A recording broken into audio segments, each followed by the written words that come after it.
Hey guys, welcome back to mini vlog day 12 కలరిపైతో enter అవ్వగానే దేవునికి నమస్కరించి ఇప్పుడు నేను చేస్తున్న వర్కౌట్స్ వల్ల ప్రతి ఒక్క బాడీ మజిల్ మీద ప్రెషర్ పడతా ఉంది.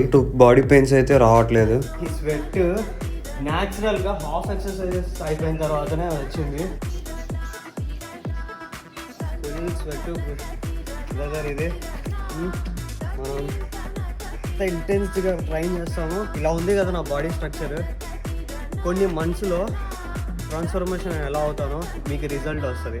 ఇప్పుడు ఇలా ఉంది, ఖచ్చితంగా రిజల్ట్ అనేది కొన్ని మంత్స్లో వస్తుంది. అది కూడా చూపిస్తుంది. ఇలానే ప్రతిరోజు కష్టపడినామంటే ఖచ్చితంగా నెక్స్ట్ లెవెల్ రిజల్ట్. మన మాస్టర్ వచ్చేసి ఇంతవరకు ఎక్సర్సైజ్ చేసిన బెనిఫిట్స్ ఏంటంటే బ్లాక్ ఎలా చేయాలి, లెగ్స్ వర్కౌట్స్ వల్ల ఫ్లెక్సిబిలిటీ, మన లెగ్స్ తో ఫాస్ట్ గా మనం కిక్ చేయొచ్చు. ట్రైనింగ్ అయిపోగానే దేవునికి నమస్కరించి మన గురువు గారికి కూడా నమస్కరించాలి.